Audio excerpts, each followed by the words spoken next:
you are ready. Okay. Call the March 6th meeting of the Port and Commerce Advisory Board to order. And Tony, could you lead us in the pledge? Yes? I didn't ask you. Would you? Yes, sir. Pledge allegiance To the flag of the United States of America and to the republic for which it stands, one nation, under God, indivisible, with liberty and justice for all. Okay. And will the clerk call the roll? Roll call for today's meeting. Smith? Here. Scudder? Here. Miller? Here. Atwood? Here. And Chair Jaffa. Here. And thank you all for attending. We have all our members that are available, and I think we'll try to carry that message to council that they should help us fill in those positions and as we go along. So citizen comments, or anybody have anything that they would like to speak about? Okay. And we'll approve the agenda, which would include the items that are listed there. But the consent agenda would include the minutes from previous meetings and the, does anybody want to add anything to the agenda now? We have a couple topics. This is a regular meeting. Okay. Is there a motion to approve the agenda? I would make a motion to approve the agenda and consent agenda as presented. And a second? A second. Okay.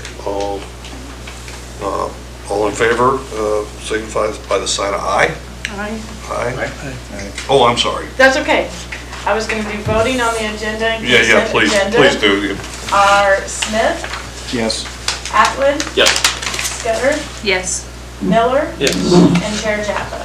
Yes. Okay. And I apologize for that. That's Some okay. of the meetings I share, that's what we do it. Okay, so the approval of the agenda will be to approve the February 7th, 2024 Port and Commerce Advisory Board meeting minutes. Very good, thank you. Okay, we have no proclamations, and that would take us to the city administration report, which is in your packet. And Jason, would you lead us through that? Yeah, you guys can obviously see just kind of like a 30,000 foot view of some things that we're working on, and I'm just happy to answer any questions if you have them. Could you explain the MEA management contract? I've read a little bit about that, but what exactly does that entail? So in the absence of like, we have the director and the ops manager positions. We've posted them out there for a long time, and I think the ops manager has been open for like over a year. And it's really hard for us to compete with private utility companies because what they're able to pay is like 2 and 3 times higher. And so, and given that, so we're going to be doing a management contract with Matanuska Electric Association. They were chosen because they were not one of the companies that were interested in purchasing our utility. And so they'll be doing kind of both like the director management piece and that ops piece as well. And so we're looking forward to working with them, and they'll bring a pretty deep level of expertise that will be approved on the next meeting.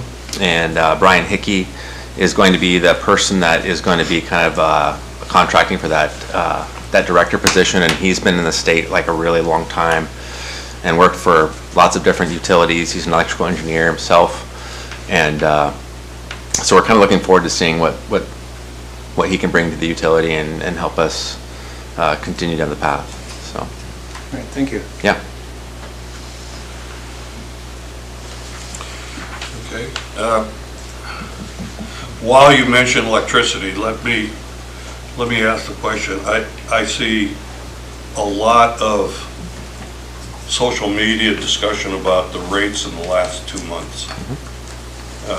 I think most of it is because there's confusion about how people's rates are put together. Really, what that means. I mean, clearly, if someone, with a 6-cent raise, for instance, 1,000 kilowatt house, that's only $60 a month. So it's nowhere near the kind of cost people have seen. Was there a backup in meter reading that caused a significant charge all at once when it caught up? No, so I mean, like, we're aware of some of those concerns, and people are coming in and we're addressing those one, and there's some individual issues.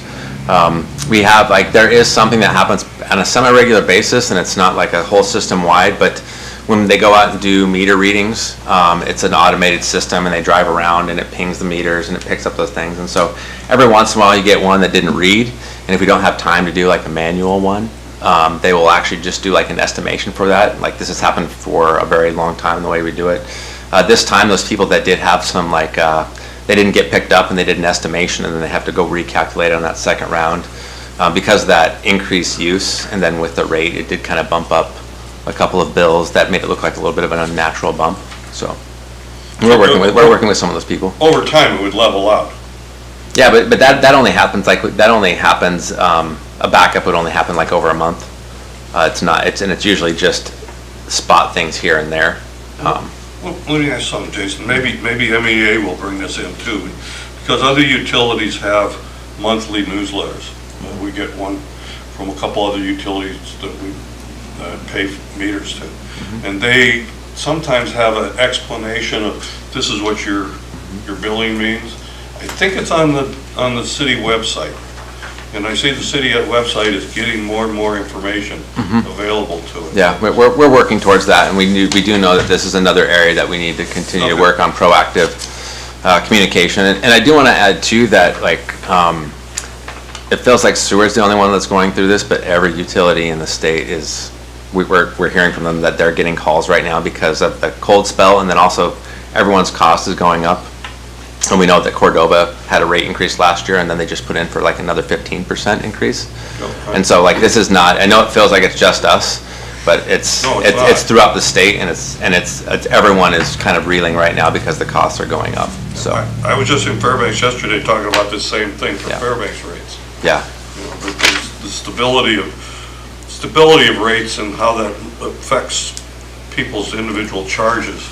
It comes down to people got to pay the bill, and they need to understand what they're paying. Yeah. And if they don't understand it, there's room for rumors to grow. Yep. And then it's a problem. Yeah. Yeah. I think we can always do a better job in communicating and help educate, which we're definitely moving in that direction. Good. Not there yet. Okay. I see the public safety building's moving ahead, public works building. When it gets to the 65%, does that go to, that goes through council? Yes. Does any of that come through us? No. Okay. No, that will go through council. They're doing the final, like, cost estimations, and then they'll bring that as a presentation before council, before approving that next movement to the 95% design. Okay. I do have a question Melissa. regarding the public safety. I just, before coming here, saw a message on Facebook, social media about the dispatch office being closed, and the police department closing the dispatch position and outsourcing it to Saldana. Is that, do you have any information on that? No, we have no plans to do that at this point. We did have a resolution, we currently have a resolution that has been postponed on what tool that we're going to use for dispatch, the CAD system. And so there's some different options within that, where we can be like a standalone. The borough this is the same tool that the borough owns, and so there's just discussing some options of how that could go. Being like software thing, but we don't have any plans to close the dispatch. So we're not looking at losing any manpower and sewer from the police department? Not at this time, no. Okay, thank you. No. And in your report, you mentioned short-term rental, but I'd just as soon if there's a topic there, that we bring it into our housing discussion. Yeah. Okay, thank you. Any other questions? All right. Well, Norman's not here. Tony, you want to present the Harbor Master's report? Yep, we've included some more update in the packet if you have any questions from that, but one thing I'd like to add is we'll be conducting interviews here tomorrow for the deputy position, and hopefully we'll have that spot filled before the busy season starts, and we're just sort of plugging away, starting to see some traffic. Tours start, this week, and we'll run daily, so things are starting to break free. Hopefully we've turned the corner and see some better days. So in the packet, I saw a picture of you washing the floats. Is that fresh water that We you're were using salt water on that, and that was just in preparing the walkway for the polar bear jump. Yeah, okay. Oh, that's what, okay. Yep. That's not a yearly thing? No. Oh, Yeah, I just for that weekend event. Okay. And the Coast Guard is moving along I see this report, and that seems, are there any expected glitches or particular milestones that you're trying to get to? Nope. We received the check, and we're just waiting for that to finish up on the borough side now for recording. And I think it was a 2026 completion date, I believe. It was a few years out still, but Have they secured the dock space? yes, the plan is to cut off, I believe it's 100 feet off the top of my head, and we'll move that to the north side of the north-south dock, so that'll be L-shaped on that end, and then they'll have their dock runnings going west. And that's just for one FRC? Yes. And if they brought a second one in, what would they do? Tie them up together? That's a great question. It may fit on the north side, possibly. Maybe we could create some space within the harbor for that. Possibly. There was plans on that Z-float extension project. That was the original plan. There was a 150-foot dock there, and that would house potentially 2 FRCs there. We could look at that. We have another option. Question? I got one more. Long range. Obviously we all respect Seward's position in the North Pacific and the quality of the harbor. With the development of the known harbor and the possible positioning of Coast Guard facilities there, does that have is there any reason Seward should be looking at that and considering what impact that would have on us? As far as pulling resources from here to there? They've committed a ton of money to do that dock, to do the harbor. And I don't think it's just for cruise boats. They have. I personally don't think that the Coast Guard is going to be pulling out of Seward. We're centrally located. We're in a great position to service the Sound, go out west. The road. Exactly. It's easily accessible to Anchorage. Okay, good. Yeah. Well, I think that too, but I always see stuff out there and wonder. Okay, so we don't have a chamber report. We have a railroad report, though. Yeah, thank you, Mr. Chair. I'll just go over this very quickly. You've got it in writing, of course, but so pipe shipments. We currently have a pipe ship that's being offloaded, the MV Bruce. It's essentially another 3,500 metric ton shipment. We completed the Emerald recently as well. We have a couple of more pipe ships coming before spring arrives. And again, as mentioned earlier, the rail main line is still closed with an estimated bridge completion date at Trail River and Falls Creek of April 15th. So hopefully we stick to that schedule. Again, the cruise ship schedule's shaping up to be a 92 ship season. I mentioned 104 docking days because the Viking Orion business model is to stay over 2 days, 2 additional days. And then one thing I wanted to mention is here in our capital projects, I had thrown out a number there of $135 million for the cruise dock replacement. It's actually 137. I just rounded that number off in my report. But you can get some information about, at least see some flipbook conceptuals by going to sewardcompany.com. And let's see. Also, a little update on the possible removal of the coal dock conveyor and loading arm equipment. Bids were opened just the other day, and I believe that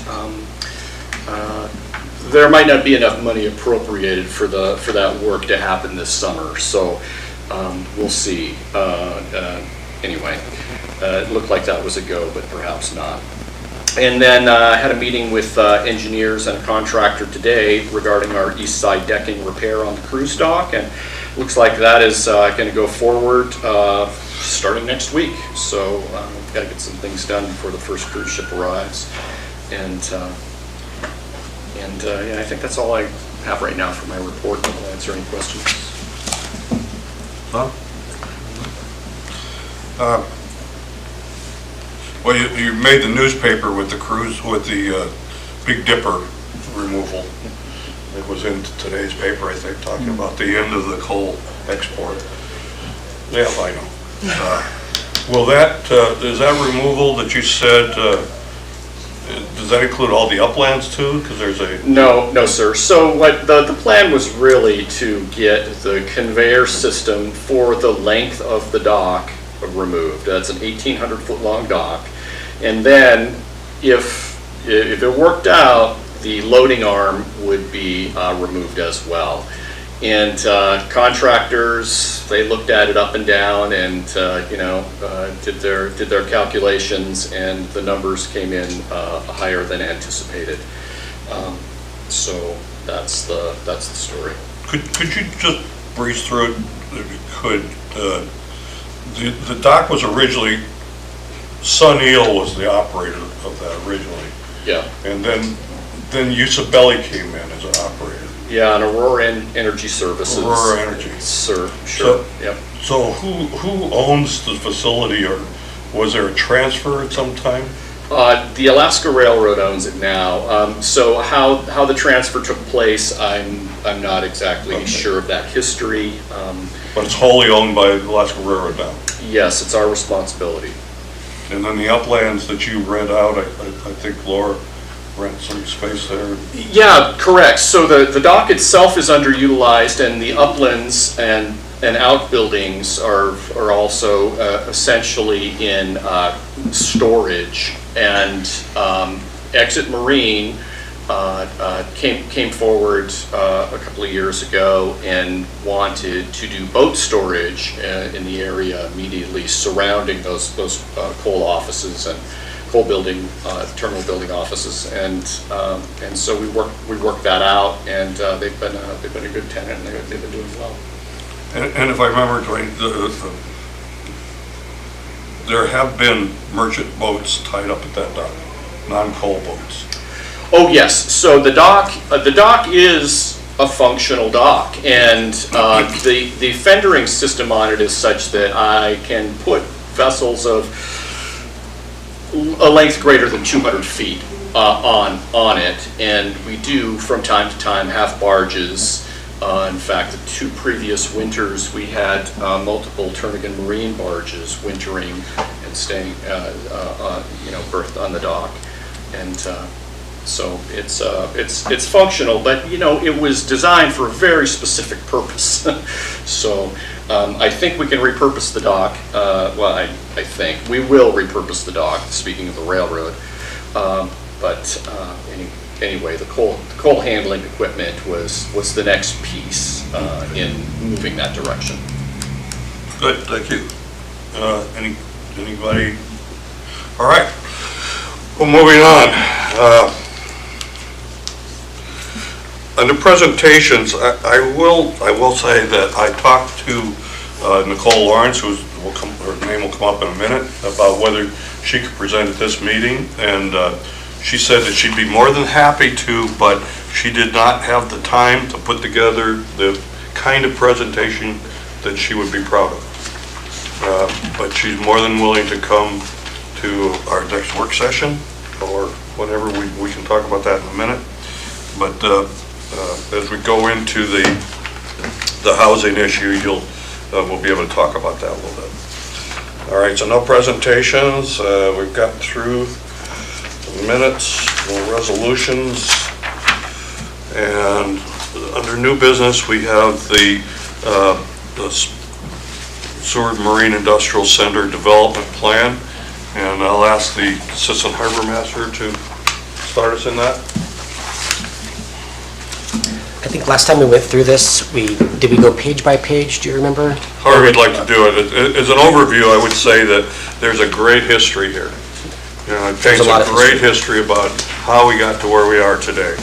And it also talks a lot about how plans should be regularly reviewed. And I believe it's 7 years currently since the plan was reviewed, 2018. Yes. 6 or 7 years. Yeah. And then last year, we bumped that up, I believe, but I couldn't remember what that number was. Was it every 3 years? Just I at the don't rate, know. yeah, I couldn't remember that either. Maybe just for the sake of saving time, we can gloss over some of it and just go to specific questions and address those. How does the body feel about that, or the board feel about that? Okay, we'll open it up to the board for any questions. If on page, well, I don't know if it's page 2 or page 12, it's 12 in your packet, 2 in the plan. There's really a list of things that have been successful. And one of the nice things that I saw in reading this is that there's talk about a plan. A plan is great, it's visionary, but the proof is how successful is the implementation of it. And I think you show a great success here. So why don't we just go and ask you what's hanging out there? What's not done? What's not done, or what the next step is? Yeah, what's coming up? Or what's not done off of this list? Yes, correct. Everything on this list has been accomplished. I think that's just showing I guess one thing is adding just more power pedestals throughout the yard, and we're currently sourcing that right now with the sale of some of that property over there. That's our next step, and then adding sewer and water throughout the area. That's our next step. Was anybody on the board, we did do a tour over there a couple years ago. I'm not sure if there's been enough change that we ought to think about maybe a new tour.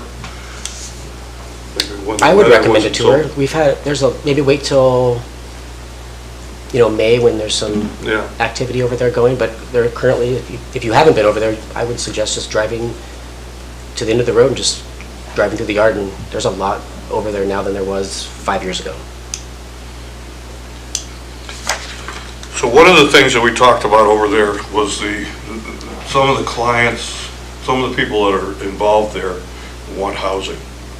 I know that's a P&Z issue, and I don't leave it with them, but is that still the case? There's still a push for housing?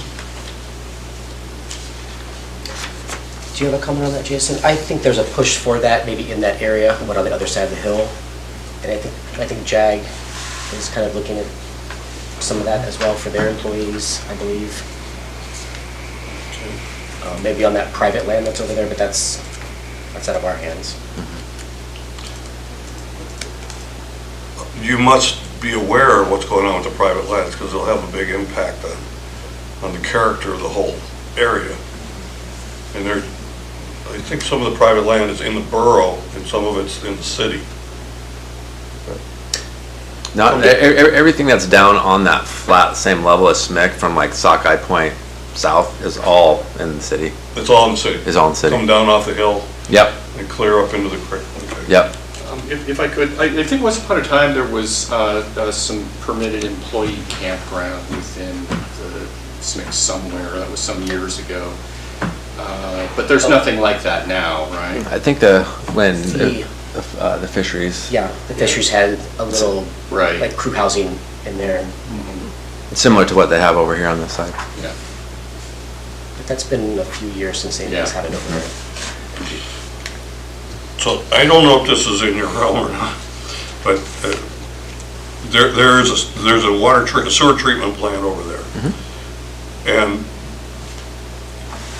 I don't know what JAG does for crew facilities, I think, I've been in their building, they have a couple small bathrooms, but there can't be more than a dozen commodes over there. The water closets. Yeah, I mean, we do have, we do have the lagoon that's over there that I believe it was originally put in because of the prison going in there. And so it does sit back in there, and so that's currently where everything on that side goes, is into that lagoon that sits back to the. It's not a bottleneck for any growth in the SMIC area. I mean, if you put, currently, no. I mean, but if that private property to the north were to like develop into like a lot of, that sits between like Betty Cato and Jellison. If that property were to like start going down the route for development for like a lot of houses, then we would have to improve that lagoon, expand it. Okay. I do have a question. Yeah, please. On Board Member Sutter. page 7 of the, or 17, 7 of the plan, it talks about public facilities and services. I'm assuming that these are future plans, additional restrooms, improved paving, public safety, talks about complete water system and looping in the lines for upsize all cross feeder lines, identify and reserve a site for a fire station. Is there any movement on these particular projects that are in here?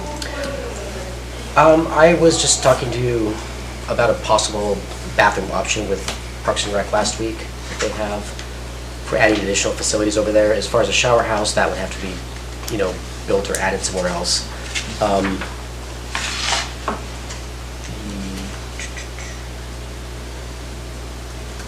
I can't really speak to the fire station. My guess is the property that they have in that back corner off of Olga, they would probably look at putting it there if they were going to build a facility there. Yeah. They have like 4 acres or something. And if I could speak to it, so kind of the city's our kind of realization is if when that starts to really develop out there, we'll have to have city services on that side, and that will include probably like a satellite fire station that's combined with like maybe like a satellite public works facility. We're going to need to have like more graders over there, more equipment that sits over there. We'll have to have just services on that side as well. And so we do have 30 acres that sits actually to the north side of Betty Cato, the city does. That's not on the hillside, that's usable, that's down below there. And so we don't have any definitive plans, but we do are very aware of that. As that continues to grow, we will need to start putting in infrastructure over on that side. So these are very long-term Yeah. ideas right now is Yeah. what they are. Yeah, we don't want to build them before the need comes. We're trying to build stuff over here first and catch up over here, and then as that develops over there, we'll definitely be accommodating as it goes as we can. Thank you. Yeah. So the citizen here, Carol Griswold's got this shopping list of items that she's mentioning in writing. And just one thing that I thought about as I was reading this, she mentions 4th of July Beach Park. Is there any zone park out in that area? Is it officially a park? No. Yeah. Planning and zoning this last year went through that, and they kind of developed a plan and made some recommendations through the Muni Land Plan that you could look at and see kind of that, what they recommended for that, what they'd like to see in that area. So it's kind of a little bit of like a cleanup, but that's what she's kind of referring to. And then also I think there was, that came through at the same time, like another kind of bigger recommendation for the Spring Creek area as well. Okay. Yeah. On that, I guess, page 16, the Parks and Rec talks a little bit about that access. I know there was some discussion we had at a prior meeting about improvements to be made to maybe limit the flooding over there and provide more access. Would there be a reason to update this to include any planned work or work that's been done? Is that planned work on the parking area for the beach For the access? 4th of July, correct? We did a little bit of work there last fall and created some more parking on the upper side of that hill. Okay. And created maybe 8 to 10 spots right there to sort of get out of that hole. It says maintain access, but I mean, if the city's been doing. And we do our best to go down there acting with us a little bit to keep it open. One of the things that was discussed was JAGS is looking at expansion in that area, and there was a potential impact for access to the 4th of July Creek as a result of that. Is that not an issue now? Is that resolved? Or is it on your radar so that their development, I mean, if they have a development, for instance, and decide to park 10 employee cars right in front of the access, that's an impact. You'd have to call them and tell them, move your cars. Yep, and we've put some signage out, and actually they put some signage out. Okay. And It's on your radar? it is, yes. I don't know if I heard right before, it was probably just sewer rumor mills, but was there talk about like some hydroelectric project up that valley or something like that? Or am I thinking of the wrong spot? Nope, you're right. There's been a study on that creek. Would, if they started designating that a park and everything like that before something like that was implemented, which we really need better electric, you know, I don't know, would that kind of get in the way of that? You know, if all of a sudden this was a park and like the outfall of it is, I guess the chicken or the egg. yeah. Yeah. And I think that the area that they're looking at making park is more on the ocean side versus like up the 4th of July Creek, under that boundary area. Yeah. Because we also don't own the land that, that some of that is in. I think the upper region extends outside of city property. Oh, okay. And then also too, as you get down, it becomes also like, when you start walking down 4th of July Creek to the south, you don't walk very far before you're on DNR land.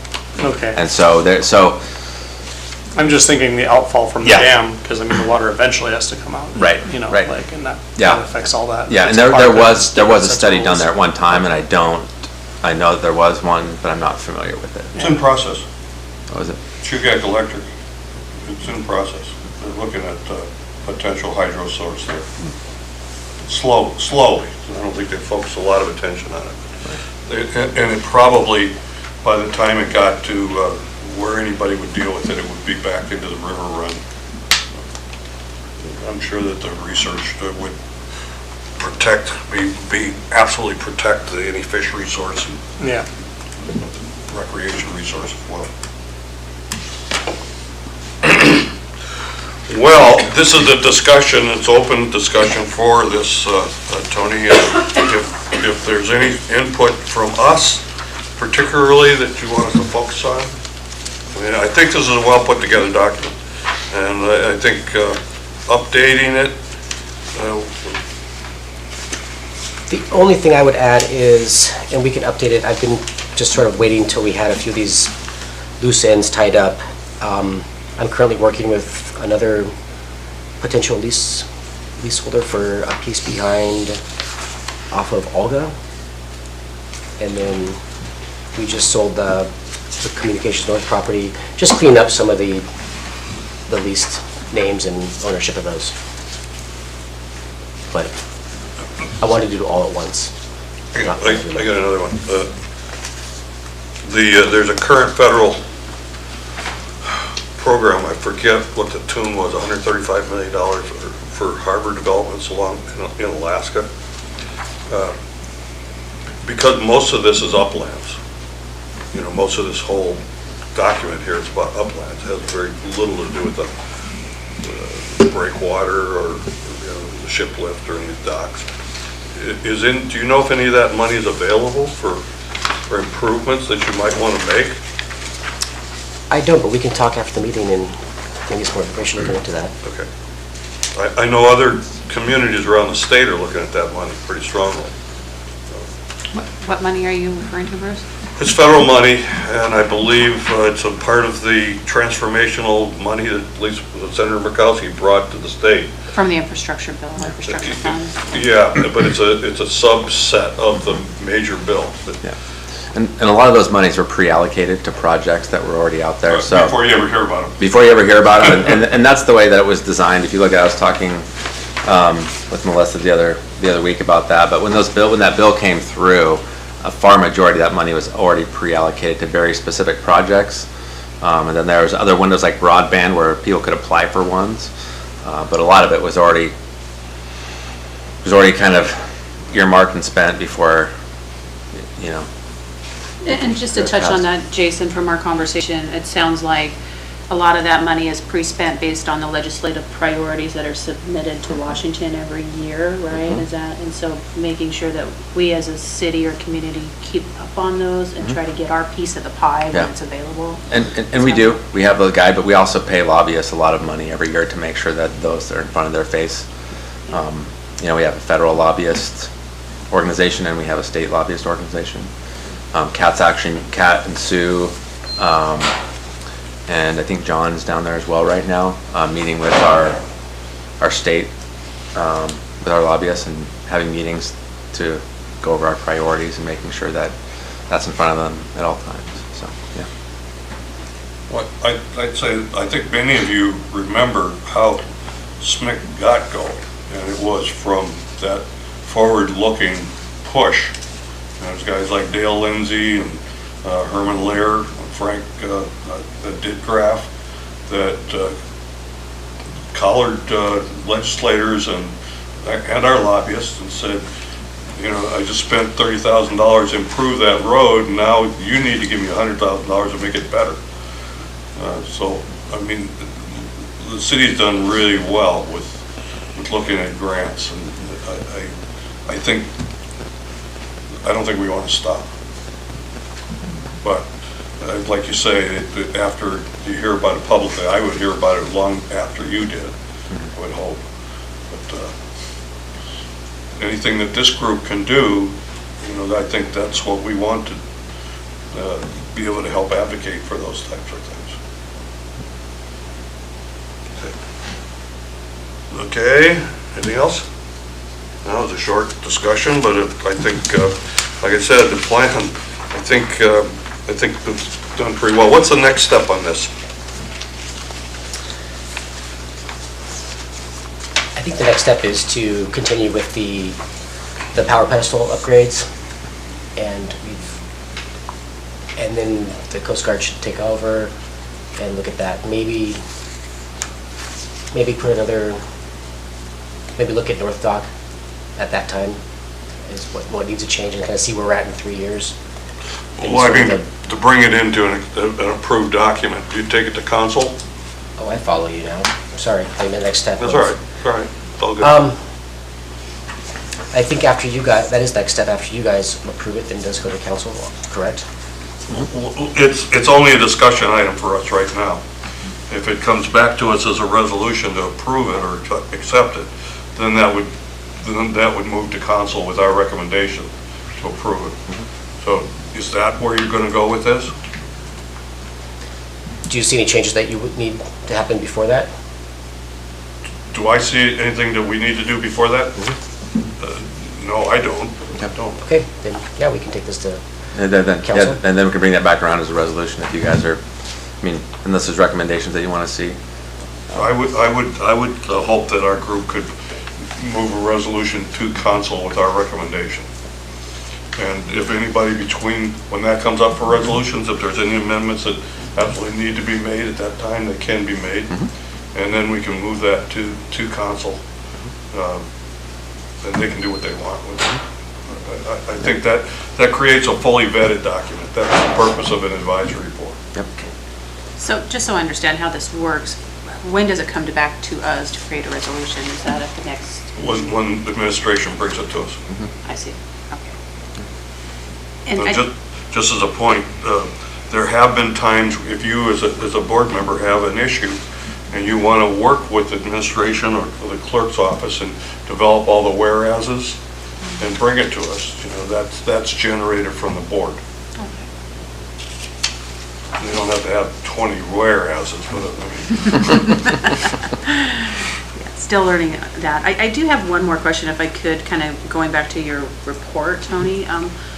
And forgive me for not knowing this already, but the land sale with 4JBC, who is that? That's the Com North land sale. Communications North? Yeah. And is that who they are, or what's the 4JBC mean? That's their, it's 4th of July Beach Company, I believe is what the acronym stands for. Oh, gotcha, okay.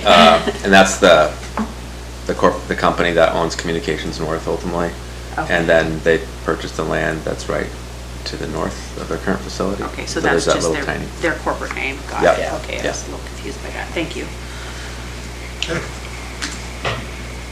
Make sense? Okay. Okay, so our next item of business is to discuss housing. This was on our agenda, and I would like to give you just a little bit of background. This came up in, it's not a new topic, we all know it's been growing, but in about 2021, I was the chair after Laura Snyder resigned, and I accepted the chair I passed a resolution to only chair for 6 months because we had a short board then, and I felt it was more important to have a full board for the chair to be selected. That was my view at the time. So during that time, the administration at that time asked for help with the housing issue. And I lined up a fairly aggressive sequence of meetings involving many of the people. You have a summary of some of them, and there were more. There were financing people, there were builders. I got Larry Harmon to agree to come talk to us, which was a little bit of a tough one, but he agreed then, and Andre Spinell and others. And anyway, it didn't go forward, and the city administration at that time more or less accepted the burden, and it's still a topic, although I would like to ask Jason along the way here, because he was involved with a lot of the changes that were implemented to help this problem.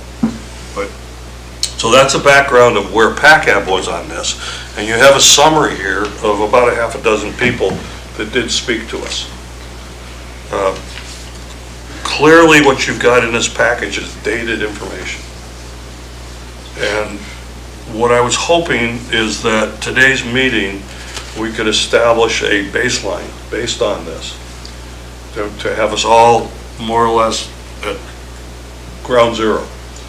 And then if Nicole or other speakers that we might want to have could come in and update us on changes, then what we would see would be a line of change. What do you call that? I've got lots of words, but if it's gotten worse, better, or it's stayed the same, a progression. And I don't think it would be a waste of our time to get that and get again that to the council, because we do have more time, or we have time that they don't have in meetings, to do that and bring in speakers who may be more willing to speak to us in a less formal environment. So that's my thinking on it. And it was a line item, and I'm very passionate about this. And if you look at, Jason provided us with also a great summary after our last meeting when we were talking about the sewer plant and how many people were served by the sewer plant. And Jason provided us information showing population and possible trends. I think it's a pretty important document when you stop and think that, yeah, the sewer population that is served by Lowell Point is only about less than 3,000. But there's 10,000 people here in the summer, and they're all using facilities. That's an important consideration. And also, in most of this, there's discussion about the obstacle to growth is not jobs. Unlike a lot of places, the obstacle is housing. There's been some changes, certainly to the better. But I think we all have different views. Yes, I would say it's a different view. Doorway houses is great, but you got to have the, Jenna Pedersen talked about 16 plexes and things like that. That's, I was just in Anchorage and Fairbanks and see these little houses Those are people with jobs. They're small houses or apartments or condos. Anyway, that's the background. So I don't want to monopolize the conversation, but I already have. But if you look at Nicole's report, which top notch, it does show where we were at then, 2022. I was going to ask when. February 2022. So that's 2 years ago. And I can say as a point, when we were talking to the builders then, they were coming up on $200 a square foot for housing, to build houses. Different areas, different prices, but 200 to 225, then it went to 250, and now local costs are 250 to 300 a square foot. 1,000 square foot house, that's $300,000 to build it. $100,000 for the lot alone, you got $750,000 invested in a place. I can just speak personally, when I met with my insurance person, Eric Amberg, there's a minimum that insurance companies now will insure houses for per square foot in Seward, and I believe the minimum is $250 a square foot for Really? insurance, is what he told me, so. So that'd be replacement price. Correct, yes. And I can double check with him to make sure my number's accurate, but it was pretty high, because we were looking at adjusting my private residence. And just, I haven't seen a lot of new construction loans come my way in the last year. When I about two years ago, when this report was made, there was quite a few new construction projects in Seward that I personally had a hand in. I've only had a couple in the last year or two, so there has been a slowdown, at least from my perspective, in new construction. I don't know if that's because of the lack of available property, or if it's because of the increase in prices, or probably a combination of both. And just judging by a recent, again, social media post that I saw of a family that wants to move to Seward, who has jobs but is concerned about what it means to live in Seward. I don't know how many people have seen that string, but there's obviously a lot of comments, and I think Nicole had a pretty good response to that, about there is options for housing in Seward. It's just, there's a combination of whether you have pets or not, what size housing you're looking for, and then of course there's a lot of winter rentals that go nightly in the summer, and so you have to find new housing in the summer. So the issue has not gone away by any means. I asked Jason, the city, I don't keep track of all the moves, but they've made a lot with the absentee owners. I don't know if there's a general term for that, but some of them are vacation rentals, some of them are just vacation houses. They buy someone who's substantial buys a house, just keeps it for themselves for all year. Council and P&Z did do, Nicole mentioned enforcement of rules. So I assume there may have been some other rules, and I guess just as a general question, have any of those things tended to make houses more available?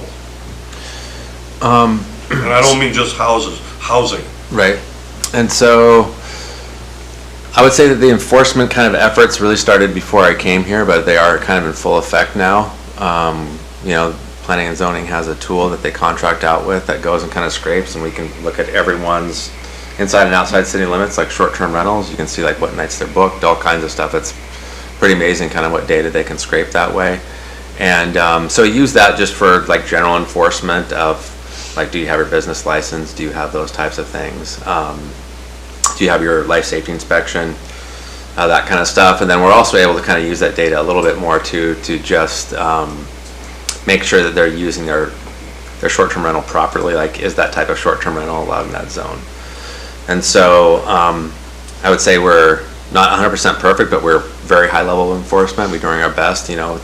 Someone could always fly under the radar if they decide not to get on the internet. That's kind of like if you decide not to advertise, that's and just word of mouth, that's kind of like the way to kind of fly below the radar. And then city council, like planning and zoning, and basically city council ended up passing some additional regulations that, and it's more to protect future housing, that short-term rentals need to be owner occupied in residential areas.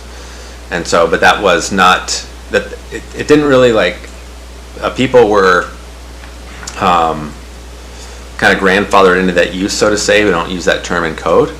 But if you had a short-term, like that type of short-term rental in a current residential district, you could continue to operate that way. But then in future developments, because mostly we know that some development is coming, and so we wanted to make sure that we're protecting those houses from certain types of speculation. You can never really fully block it because there's not like a legal way to do so per se. If someone wants to buy a second home, that's fine, and they want to live in it like 3 days a year, that's totally up to them. We were just trying to keep that from getting speculated out by certain groups, and so that was kind of the intent behind that. So that's where we're at. Just thinking out loud here, a whole house is a nightly rental. That's, a business model that is allowed in some zoning districts still, I believe. Yeah. Urban residential maybe. Yeah, like most, I think it's allowed in commercial districts, but it was allowed in some residential districts, and we moved that out. So That should budge the needle, I would think. Yeah, and if we have residential occupancy for certain nightly lodging models, like just a B&B, you have a spare room, I think that would make a difference in the housing market. Yeah, because we do know that single-family homes were kind of like the one, like, we can see the sales, and we know that those are the ones that were getting like picked up by land speculators more. They just like wanted to take this where a family was living and then turn that into something that was an investment property and doing that. So that's why we went to protect that. And so I do think it will keep some of those houses from being turned over into properties, especially in times like this when you have higher interest rates, because people with cash, which are usually people that run business models like that, they're not really affected by interest rates per se. And so, but like families that want to get into houses, like we're the ones that kind of have to deal with interest rates a little bit more. And so just kind of protectionistic measures. And then with, if I may to kind of continue to speak on that, is that the city did do the developer reimbursement program, which are paying half the cost of the utility installs. And we have 3 participants in that right now. And they've been doing a lot of the work on that. And then we just, the plats were just finalized with the borough, which is actually kind of the hang up for actually selling properties, is that you have to wait till the plat's finalized. And so we know that, I believe both of those, either like last week or the week before or in the next week, are going to be like finalized for 2 of those. And so, which the thing that's nice is once those get approved, then they can sell properties, which then hopefully we'll see more loans come through for you on people building houses. And so hopefully those will hit the market here. You'll see those pop up here before too long. So you said 3 development reimbursement programs, so. Participants, yes. Can you share where those properties are located? I know of 2 of them, but. One is on, one set is out on Maple. And then the other 2 are above Dora, kind of like a round-up door way up there behind the high school. And Maple's like Forest Acres area? Yeah. You said the future properties that you were anticipating were Kenai Borough properties? No, in city limits. City limits? Yeah, they're all in city limits. So, But I was saying that the borough has to finalize, before those developers, when they're subdividing their properties, before they can sell anything, the borough has to finalize those plats. Oh, okay. And so we're just waiting, and sometimes that's where the hangup is, and you can sit there for a long time as they're sorting stuff out at the borough level, even though we've already approved it on our part. And so it's just taken a while for some of those properties to get, for the borough to finalize those plats on their end. So, but that's usually the last step before seeing those properties become available for purchase. So from what I saw in some of the summaries and Nicole's report, is there is an opportunity to make an estimate on how many new housing units are needed for growth, or because other buildings are tore down or lost their value or something. It talks about more or less a flat population growth. But the city properties are somewhat finite, the properties you're making available. And if it were 30 houses, I'd be surprised. Now, some of those properties, if I remember up Doorway, they were zoned multi-occupancy or multi-units, so I don't think any of them were bigger than 4. Yeah, well, I'd say the biggest of those developments is gonna have proposed 85 lots. Oh, And so that's the largest of those participants. And they're doing that in a phased approach over 3 years. And so you'll see those, like that first phase, going here, I wouldn't be surprised if we saw construction on that first phase this next summer as they sell those lots, but then it's kind of that phased approach as they build that. And so, and that's a mix of R1, R2, and R3. And so there are lots that were built for like condos up there. So that way, yeah, just to provide multiple opportunities. so the city has incentivized the builders with infrastructure support and made the properties available for replatting. Yeah, they were private properties to begin with, and so we didn't make, these are not city properties, they were all private properties to begin with. And so, but we do, that utility extension is kind of what makes it so that they can do that and make it affordable. Because if we're paying for half those, the cost of utilities were like, if those were put back on the developer, one, they may not develop them, and two, that would significantly increase the price of the houses, because that's got to be absorbed into that. And so what it does is it actually like lowers the cost of the houses to a certain degree, and from at least in the larger development up there, I would say that the costs are, for what they are, they're reasonable. And kind of what the city does is, the way the city benefits on that is that we are getting kind of half of it helps the developer out, but then we're also getting more infrastructure to be able to get, because after 1 year, we kind of take over the maintenance of that infrastructure that's put in when it comes to like water and sewer. And then we get more rate customers, we also get property tax, we get those things, and so it's kind of like the city's putting that money up front to spur that development, so we get new homes, we have places for people to live, because we obviously need a lot more of those. But we're kind of playing the long game in that way, in that we will get property tax, and more people live here, you get more sales tax, and it just helps the machine run that way. So, no, I think it's commendable. Can we maybe go through some of this as like a reflection or a time capsule of where we've gone in 2 years? I'm just looking at some of these numbers, and it's well, pretty. If we have Nicole here in 2 weeks, Yeah. she can certainly update We'll that. get an update, What do you got? Well, one thing in particular that was really kind of striking was this, the 2019 into 2021 residential sales distribution. And I'm gonna maybe bet that we see that 0 to 100K in that 100 to 200K slice of that pie. What do you bet that's not there when we get an update on these numbers in just 2 years? The 100K would go away? I think you're gonna see that a fifth of these lower price sales are gone now, based on what I'm seeing on the, listed on the market. I haven't seen anything go for less than 200, that's in any sort of repairable condition. And the other thing, the development up on Doorway and any lots we can do are great, but like, I kind of want to see this go in the direction of affordable housing. Looking at $400,000 to $500,000 starter homes at 7% interest rates, with new construction costs involved. In any way, does that address people that want to live and work in the city of Seward? I don't see jobs here that support that sort of expense. There might be a couple, but what about the rest of us?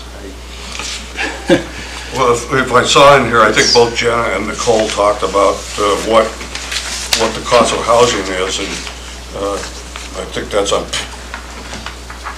page 36, it looks like. And when I was a young man, it was 20% of your income was to go to housing, and of course there was a savings component and a recreation component, but they're up to 30% now, which means that some of these homes, and on that page even $350 a month utility may be low at some times of the year for sure, but it's an $84,000 job. Now, there are those jobs here in Seward. This is Sure. at 3.5% interest. I looked up the price of a $400,000 mortgage was $2,800 a month for a payment at the current interest rates. $2,800 a month.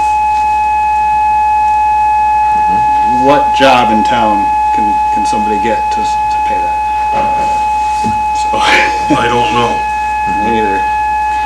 but it's not any different here than almost anywhere else.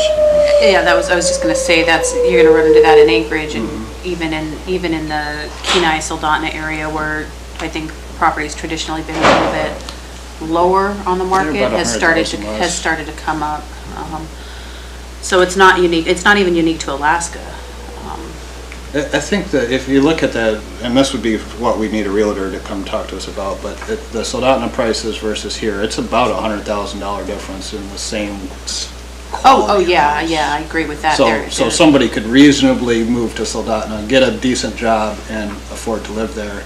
I don't think that's a possibility in Seward without extra money coming from someplace currently.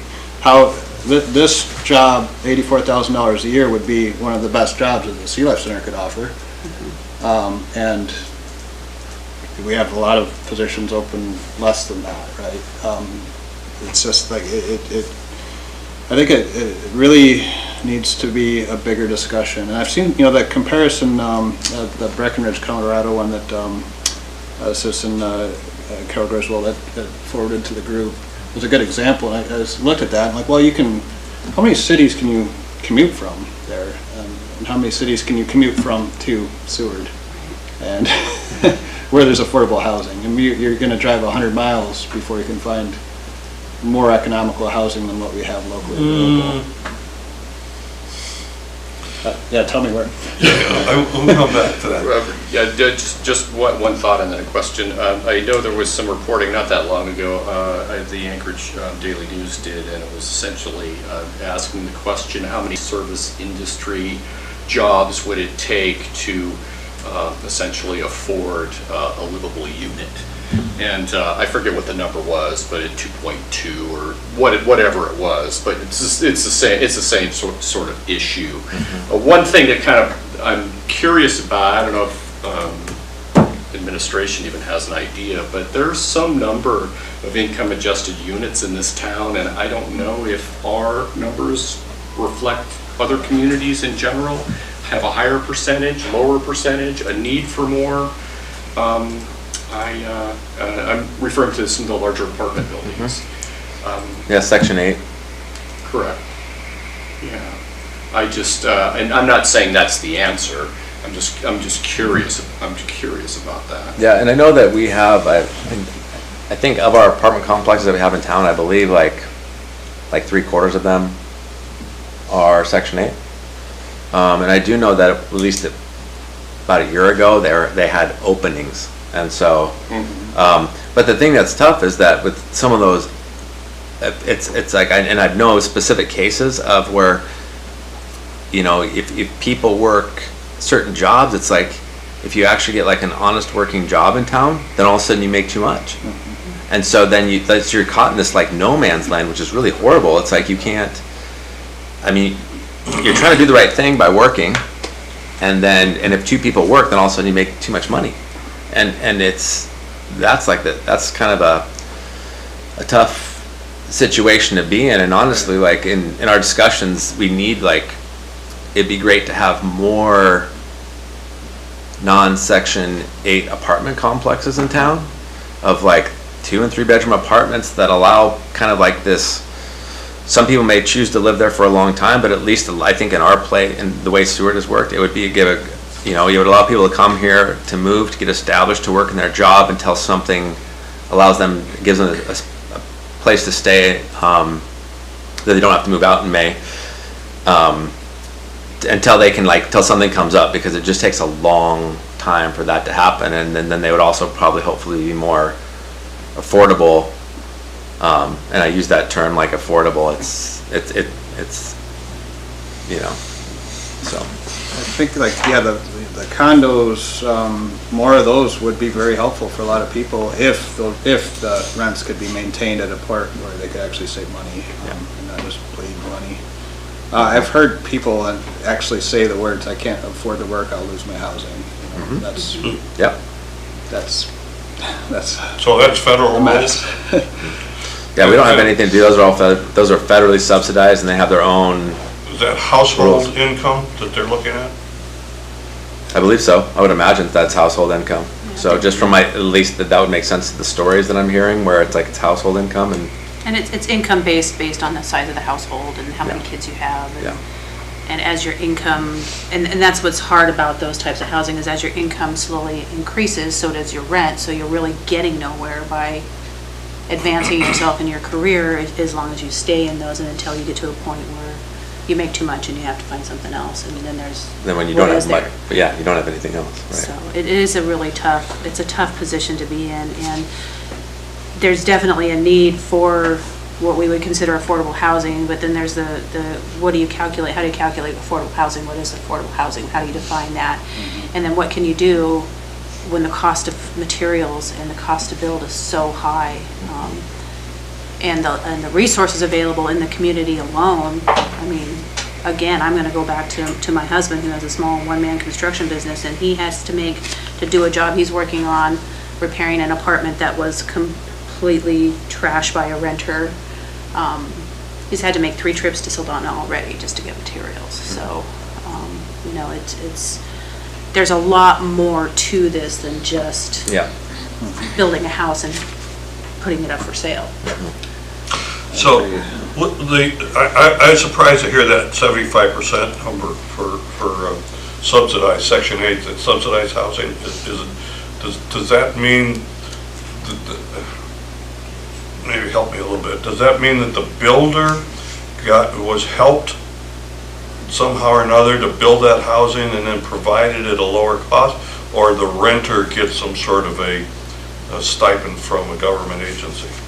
I believe in most of those situations, I don't know about how they actually came to be, but I believe that when they came to be and they were, I don't know if they were built with government funds or how that worked, but I know that I believe the payments go directly to the apartment complex owner. So my understanding of those, I can jump in a little bit here, is that they are privately owned complexes, but there's a very large tax credit that they get by being a part of a program. And I don't know the specifics on that program, but there's tax credits that they get for being, I believe it's, and I may be wrong on the term, but HUD housing or something similar to that. I don't know exactly, but they are privately held or owned by a corporation of some sort that gets tax credits for offering those. Do they then charge commercial rents, or do they charge something less than commercial rent? The rent is based on what the Okay. occupant earns. And then I guess they get reimbursed from some sort of federal program for that. I don't know exactly how it works. So the 75%, would that include places like Bayshore and Glacier View and places like that? Is that what we're talking about? Yeah, that's like, I think it's actually like, if I do it in my head, it's like, I'm saying like, I'm confident that 75%, it may be a little bit higher. So, but based on the numbers, so, but yeah, that's my understanding of it. So. It's not an easy thing. Of course, my comment to Board Member Smith was that this 84,000 is a single earner. I don't think that's the model very much anymore. And this was 2 years ago too, so it's probably higher than that. Yeah. Probably more like 90. But there was a statement I thought was fairly interesting, I think in Tara Reamer's presentation about the people that came to the Sea Life Center were, classified them as often newly married or without children and willing to be adventuresome in their housing choices. I'm not exactly sure what that means, but you know, my wife and I lived in a dry cabin for 5 years, and I guess that's adventuresome. And as far as housing, there are housing options out the road.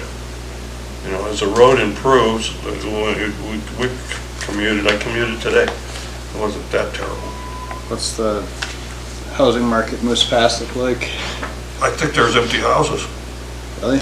Mhm. Take a look. I don't know if they're derelict, but I think there's lots available.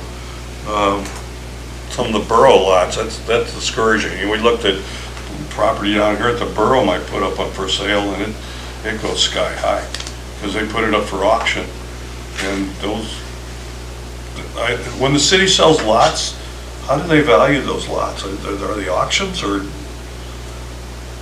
We don't really sell lots for residential housing, but. Oh, these are private, yeah. But we are it hasn't been determined yet, but where the current public works facility is, those will become residential lots. The way that the city by code values land is that they do have to have it appraised. And we appraise all city lands every 5 years anyway, just because most of them are leased. And so we base the lease values on that appraised value. But yeah, we always do it appraised, but yeah, when those lots go up for sale, the council will decide how, I can't remember if they decided specifically at that point in time. They did decide like the configuration and the size and everything like that, but yeah, there is that danger of, like, I see the point you're getting at is that if you put it up for auction, then you have people that can just drive that up, and then again, the people that live here or want to live here that need jobs are left out. The boroughs happened in Hope and Cooper Landing. Every auction they put up, the prices have gone so high. Yep. That they're not getting the people that they're actually targeting. Right. And it's, that there is a balance though between like legal restrictions you can put on things. But at least I think, as I'm thinking about it, like you could put at least in a lottery system that you're going to pay this amount, and then you take lottery numbers, and I don't know. You have to have some kind of, like, if you have really high demand for something, but at least, your hope is that you're getting as many people that are going to be living here year round, as a kind of a contributing piece of the community in those housing units is obviously the goal. Jason, do you know when they do eventually put that, when this does happen, how are they going to be zoned? Is it going to be residential, maybe R1, or do you know? They did rezone it residential, I believe. I cannot remember which one. Most of that's urban residential. I think they did it urban residential, and they're all, with the exception of, I think, one, because it's a corner lot and they couldn't make the math work, but I think they're all going to be 45 by 100s.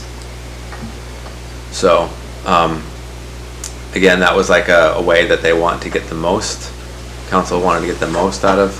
We gave them some different configurations, but the consensus was we want to have,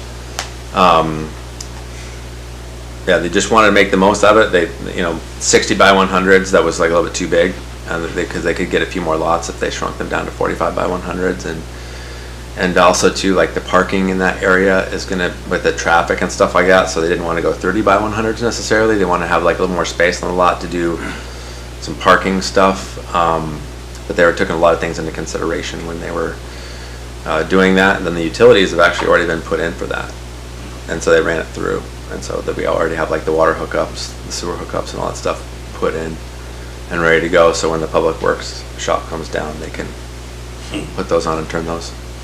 So I think some of it hasn't thought out well.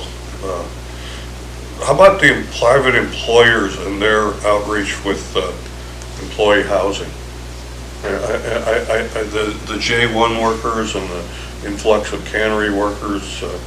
I know Seward Fish, I remember when they lived in tents, and then they hard put buildings up for them. But other employers around town, do you see much of that going on?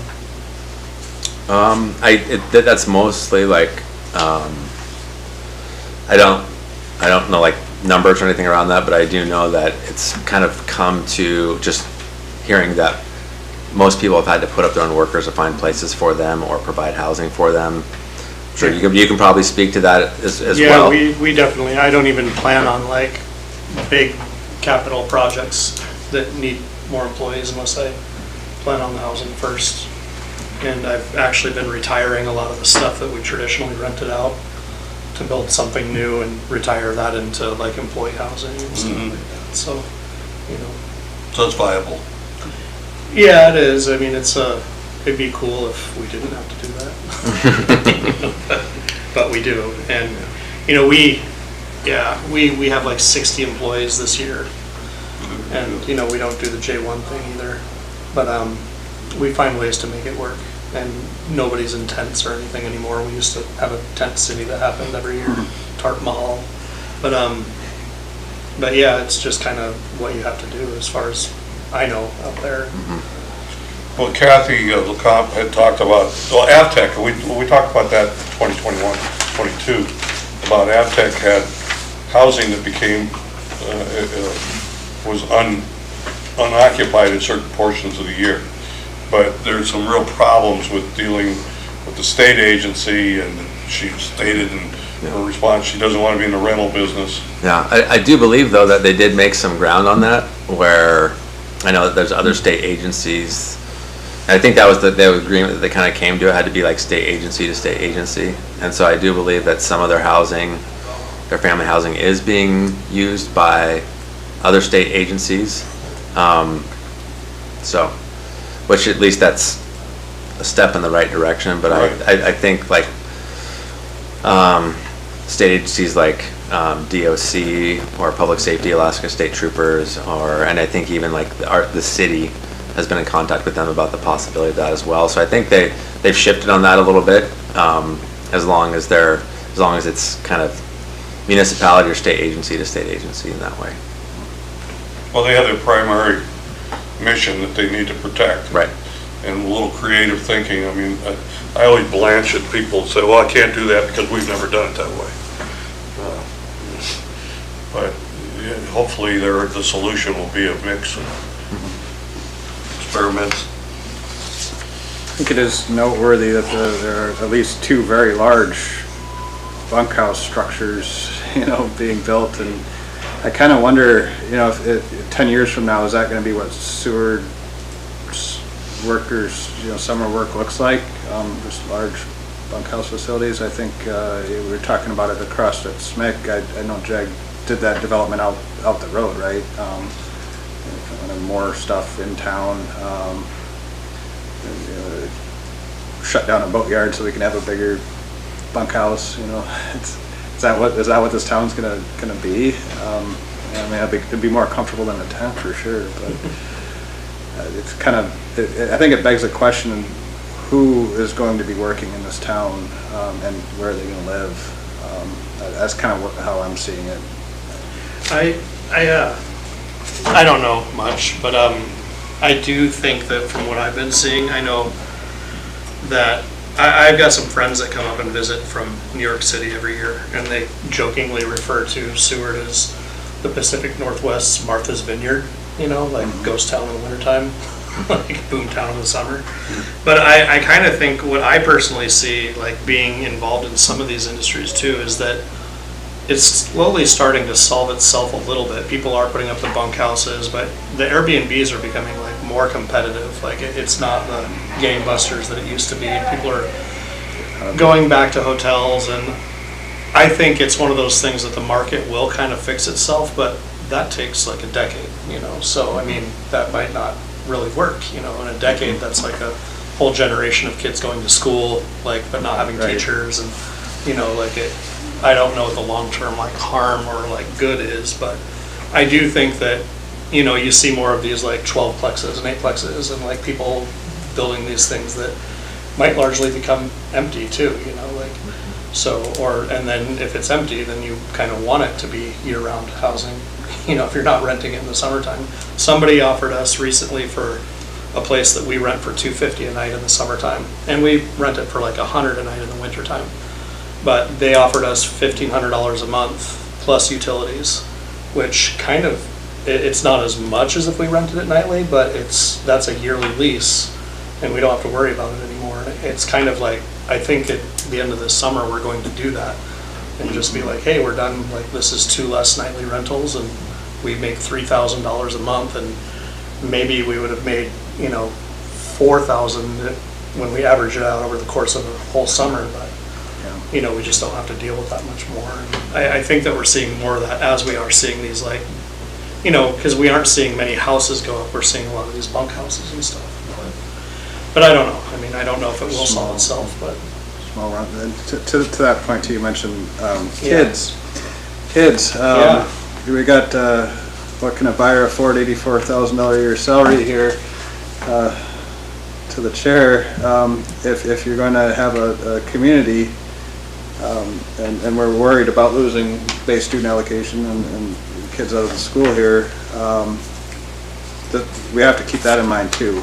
It can't just be housing for people that are going to come and work here and go to, you know, Colorado in winter or whatever.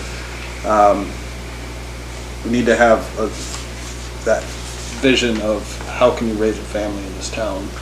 I think that needs to be part of this conversation, because I think that's been really glossed over here. We've got people with means that can come and buy houses, people that come and buy houses and rent them, and people that can come and work in the summertime or come to the Sea Life Center and couch surf. None of that brings families to this town. So I think that's kind of overshadowed here, in my opinion.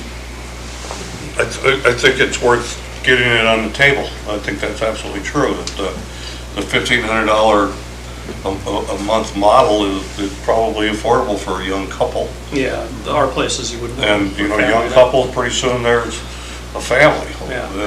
But they may want something more than the $1,500 a month, and I don't know if a 40 by 100 lot with a 1,200, 1,500 square foot house on it is where they would go next.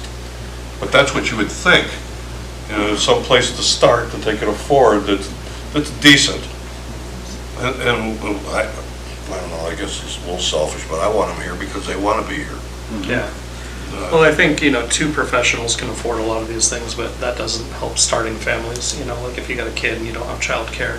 But if you have two professionals and your kids are going to school and taking the bus home on their own, then it is still doable. So it's like upper middle, you know. One professional and a construction worker. Yeah, well, you know, professional. Yeah. You know, Alaska professional. But. And the conversation of childcare brings up another issue with the lack of services in Seward. Is there is a lack of childcare. I mean, there are a couple of facilities, but you know, there's not.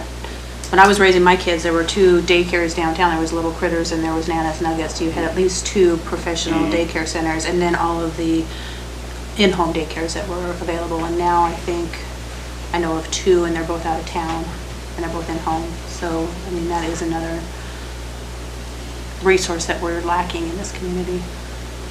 It's all tied together. You know, there was a time where Anchorage was presented as this very desirable place for young professionals. It was almost going to be a yuppie destination, you know, with the Tony Knowles bike path and the building boom that was going on. And, they sort of let their vision get away from them. That's not been the problem in Seward, although the decline of these services like you're talking about. Is there a barbershop in town? I think there is a guy that comes to town, but there's not a Well, salon in town. No beauty parlor. There's not a beauty okay, parlor in town, no. So there are some real services that people want. But if you have a couple into a home that they can afford, a lot of people bring skills with them that they can develop into something more. I've known lots of young couples where the wife has been done beauty work at home. Not lots, but a few. I believe there is a beauty parlor opening up this summer. I'm not sure exactly who, but.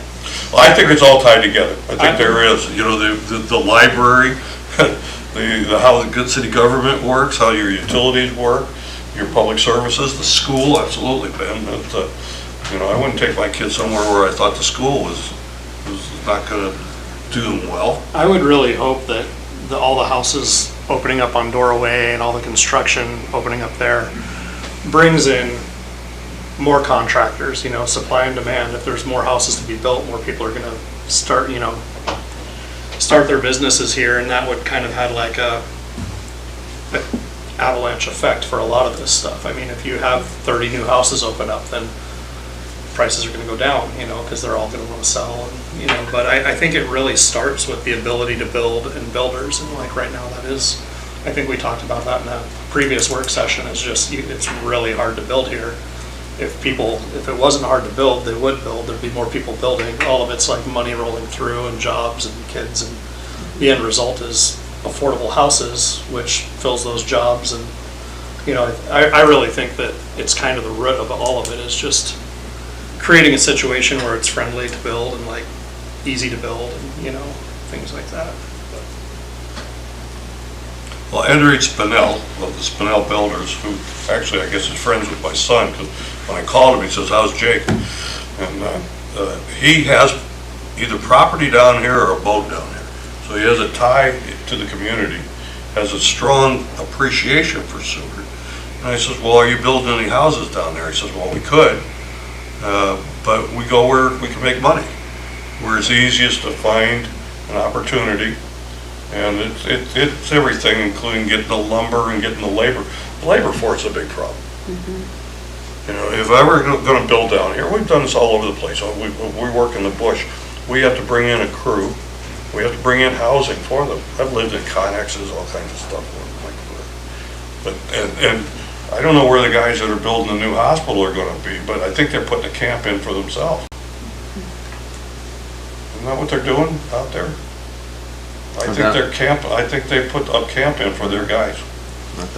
But I mean, if you have 30 or 40 construction workers come in on a job, you gotta have housing for them. And you're not gonna put them up at the expensive, you know, summertime places, just can't afford it. Yeah, we do allow, city code does allow camping on construction sites. We do issue a permit to do that. Or even if like you have a large enough crew and you need to have another site to camp on to get your crew there because there's not like space on that site, we do allow that just to accommodate the situation. Otherwise, you're never going to get anything built around here, but we do have that available. Construction workers were generally paid at a rate where they're going to put up with a certain amount of difficulty. And, you know, the contractor, if they're decent, is going to do the best they can with available housing. But that was one of the things I had talked to some of the labor unions about coming down and presenting, whether they would put workers here. Most of your workers, like Larry's crew and Cole and Phil's, are somewhat local people, and they're not working at high construction rates. They're working at, you know, normal local rates. But if you want to build something quick, that's what you're going to need is a whole bunch of workers, and you're going to have to pay them for that, of course, and that affects the cost of building. Well, I love this topic. You know, the obstacles and the issues that we're dealing with, I think are all doable, but not without some consideration. And like Melissa said, one thing leads to another. They're all tied together. So I guess my question for the board is, would you want to continue looking at some of this? Because I will invite some of the people in the different industries over time to present to us, and then I would hope from that we could wrap up a report that we give to council. I personally would love to see an updated presentation from Nicole if she's willing to do it, and Jenna as well. Okay. I would second that idea. I think that's great. Then some of these questions we have, as we're looking at these numbers, we might be able to get a little bit more detail. Well, I think the real benefit would be if we could see, the word I was looking for is projection. You know, where we're at here, and this was post-COVID, so, you know, things have stabilized over the last 2 years. So if we could see something from then to now, we can sort of see, along with the city, we could ask Jason, you know, the exact number of those lots. I think you said 85. You know, that's, and then when we looked at the ridge across the bay, and it gave R&M a bunch of money to look at that, those are unaffordable. You know, those lots at this point were 135,000, they estimated. Maybe it'd be more than that now. But isn't that pretty much what they're going for at the Hilltop, right? probably. The lowest ones are $75,000, and it's only the largest ones that are up to that, because there are different sized lots, but the smallest single family lots, then there's a number of them are $75,000. So, which is pretty reasonable for I think the lots are like 8,000. 75, is that what you said? $75,000. I think the lots are like, they're over 8,000 square foot lots, so they're not small. And so, yeah, but those are, and then they do have a couple big ones that are more like 150, but they're big lots. So, but, yeah. Okay, well, I'll reach out to some of the people, and Jenna and Nicole, for sure. They're very both invested in the community. I had hoped that we could get Jenna and Cole and or Colby and I get the names mixed up. Jenna and Cole and Nicole and Cole. There you go.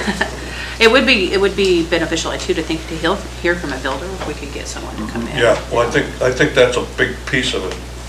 You know, I think there are a couple others. You know, the employers. JAG, for instance, is a big employer, and he, I think, has worked. I think he's putting his people up at out on Nash Road, L.A. Jackson's complex out there. I think that's where they're going. But they bring a boat in, and they're bringing in 100, 200 people.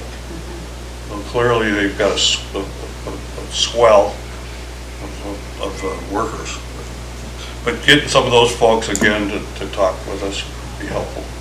We pursue that, and we have other things to look at. I think in our upcoming meetings, we'll probably get back to our some of our scheduling priorities. I forget when that's on the schedule. Jason, do you remember? I don't have it in front of me right now, no. Yeah. Okay. So I guess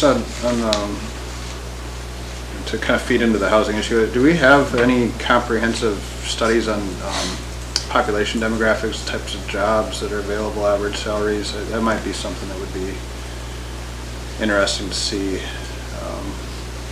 Those studies usually cost a lot of money. Yeah. So and that's the thing. It's like you go to do that study, it's like $100,000, and it's like, do we by the time you get that done, then it's like, you know. So. Right, and it's changed. You know, if I ask the question, how many full-time year-round positions are in sewerage?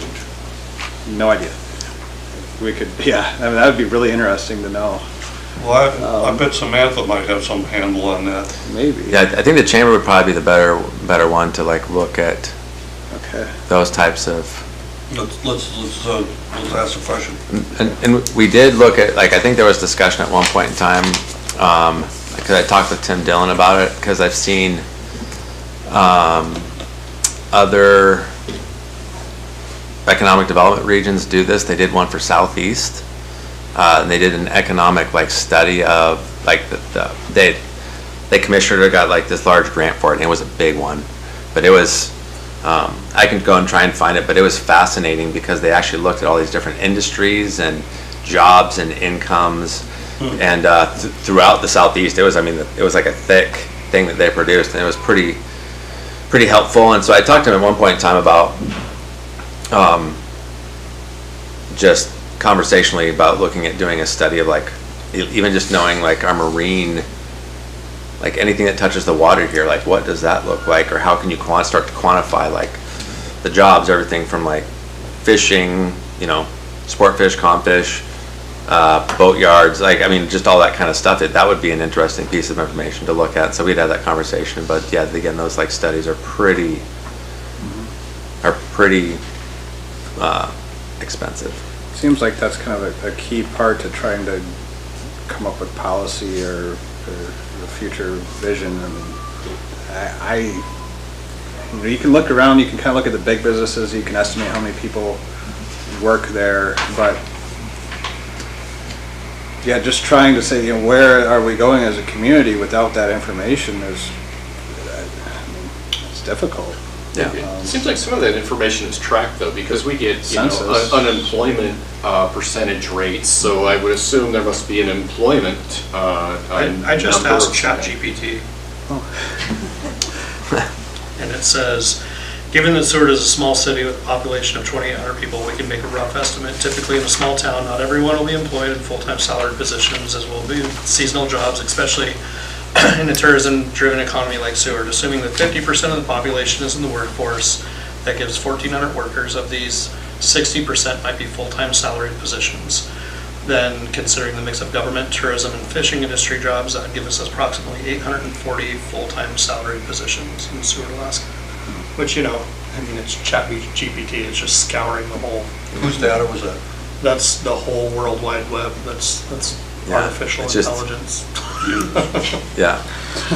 Yeah, it's kind of crazy, but it's, Newest board member. I use it more than Google now, so. For sure. But yeah, I mean, a lot of that stuff, I mean, $100,000 study is probably going to give you a much better idea, Right. but, you know, hopefully. Well, let's see if we can plow in some other sources, maybe come up with that. 800 sounds low to me. Yeah.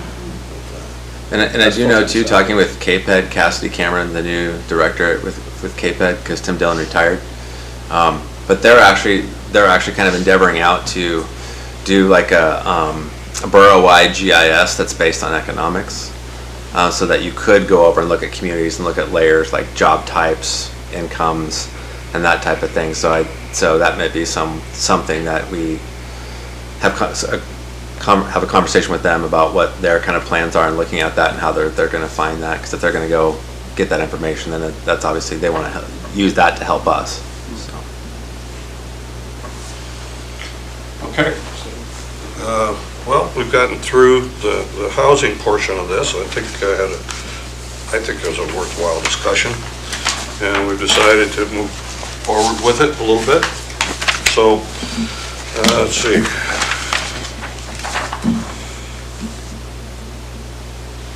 We have a work session on March 20th on the South Harbor Uplands and New Harbor Master Building. Tony, you're up for that? All right. That's exciting. And then a regular meeting on April 3rd for utility infrastructure. Now, these came off of our the priorities list for 2023, 2024. So that's where these things came from, and I don't know that I have the meat of what that's about, but you know, we should know by then, by the next meeting. And citizen comments? Yes, please.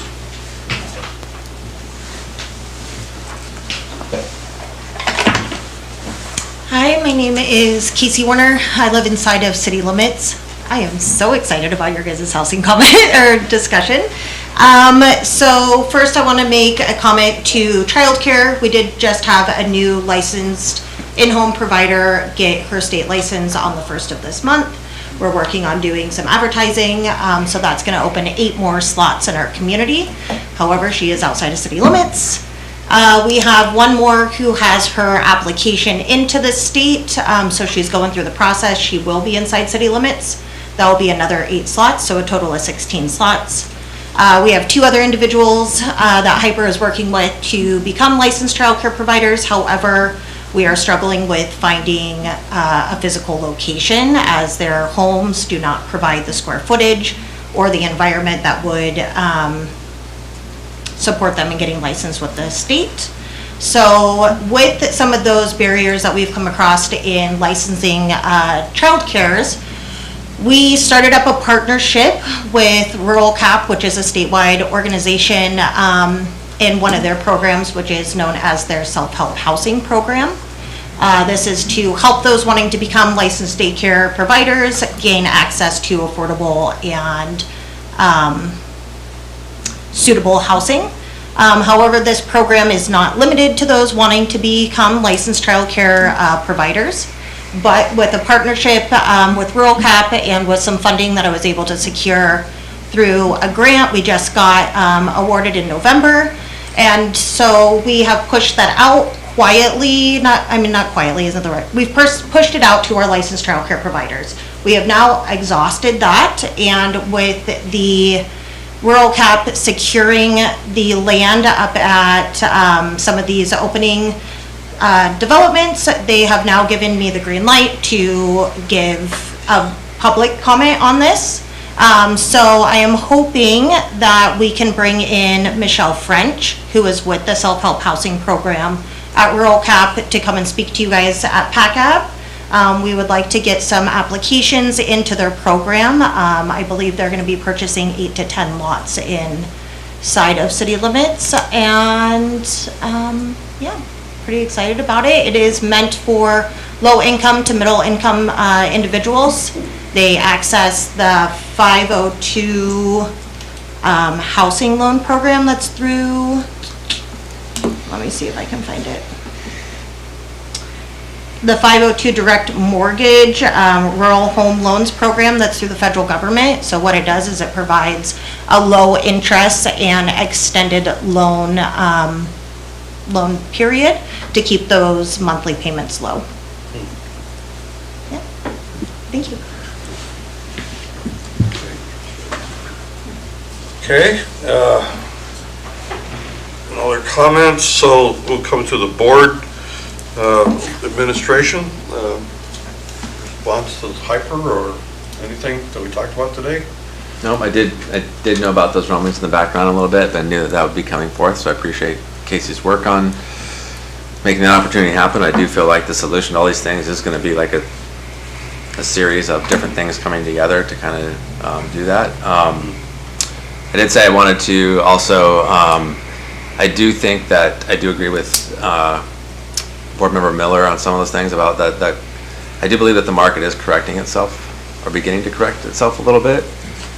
We travel a lot for kids' sports, and Airbnbs are becoming more and more inaffordable, and there's fewer of them. It's actually cheaper to stay in hotels now, which is what we choose to do a lot of times anyway. But it's just interesting that like it's just hard, like you're looking like, well, why don't stay here? It's nicer and it's more predictable and some of those things. And so, and I do know of like Airbnbs that people are actually choosing not to anymore because it's such a pain. And just different costs are going up for them, and they're like, it's just becoming, it's easier for us just to rent this out as even if they're not making quite as much money, it's way less headache. And so I think that there are some of those so it's good to see like some of those market corrections coming, I believe. We can hope that that continues in that direction. So I appreciate the conversation, and I think it's good to continue to really stay on this and find ways that we can coordinate with like community partners and to help find solutions to all this, whether it's childcare or finding ways to make more affordable housing, that type of thing. So, yeah. Tony?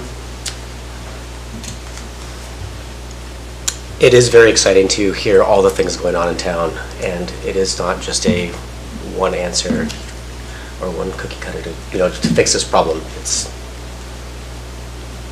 Your mind goes in a lot of directions, and it's great to hear that, because that was I think anyone that with kids has had that problem of what do we do for the summer or until they're at that school age. So that's great to hear, and I look forward to our next meeting. Board Member Miller? Good? Yeah, I'm good. Okay. Board Member Sutter?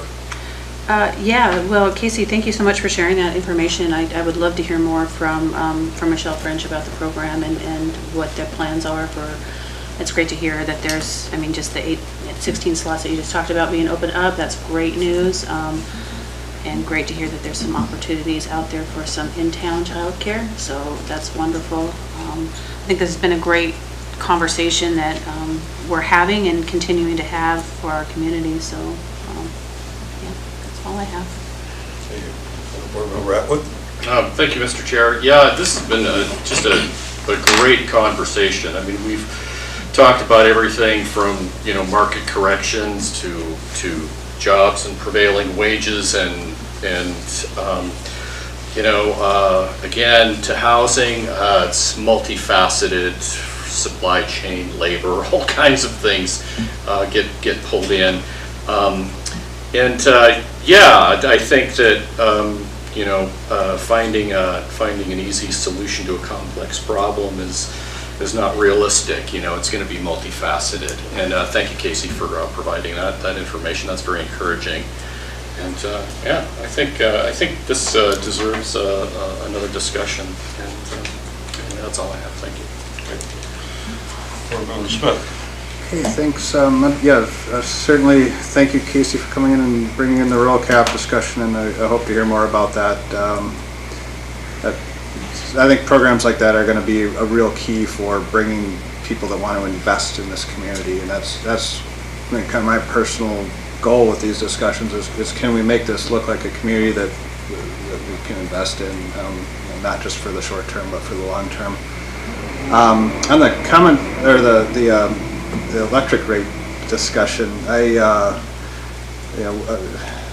appreciate that the rates have gone up and people are noticing that, but at the same time we're still cheaper than at least 5 other state averages across the nation, and I think we need to recognize that and be thankful for what we have and all the work that the utility's done to keep the reliability through the winds and the snow this year is top notch. Like it is really noticeable how much better that system is. And as the rates go up, I would encourage everybody to look at ways that they can economize and save, because saving money is one thing, but it's also better for the environment. It's reduce your consumption. There's ways. I think it brings things to people's attention that maybe were overlooked before. So we can make some forward progress if we take note of that. I guess not much more to say about the discussion today. It was definitely multifaceted, deep. I think having this in this format is important. I'm glad that there's a public board that can air these things, and without that, I don't know how it's like stuff gets done. So I'm happy to be able to be part of it. I'll turn it back to the chair. Thank you. Well, thank you all for showing it. The 5 of us that are the board right now, and we appreciate. I appreciate your attendance, and I know you all have things to do, and that this is something out of your day, but I think we can make a valuable contribution to our community. That's why we're all here. I would again encourage anyone who knows anyone who is interested in participating to put an application in. Planning and Zoning just had a recent application to one of their missing seats. I think they had 2 or 3 openings, and that's a little different organization than ours. They actually are passing regulations that become code. We are advisory, but we can't really do our job without a quorum. So we do need some more members, and the industries that we deal with are fairly broad. Our mandate is fairly broad, and I would encourage again anyone who's listening, and I know Council has mentioned P&Z in their recruitment, not as much as PACAB. So I would hope that we do get a little bit more encouragement in that regard. As far as the housing, I think I said enough earlier, like giving a background. I'm all in on this discussion. I think that if housing is the roadblock to the future, of the opportunities to the jobs will continue to grow. Everything we've done with the harbor and even the electric department, all of it, those are improvements to maintain and develop a place for population growth. But that place needs housing. People need a roof over their head. Hyper, this is not the first time we've listened to the Hyper presentation. We had a fairly active presentation a number of years ago when you were trying to lock in that facility across from Avtech, and this board did everything we could to support you in that, and I'm sorry it came up short, but we will, again, I'm sure, pledge our support and effort to help that, because it's, as board member Atwood's, and I think Sutter mentioned, Nana's Nuggets and others, they were a valuable resource in the past, but you are the future. So I look forward to that discussion. And I agree with board member Miller and vice manager that we may be seeing a change. That's normal. Things are a swell. And the benefit of living 77 years is you see a lot of swells. And it's behind the next swell may be just what you're looking for. So I look forward to these changes, but that doesn't mean we can't nudge them along a little bit, and we will. Okay, with that, there's no further business for the board. I will adjourn at 1:49. Thank you. Thanks, everyone.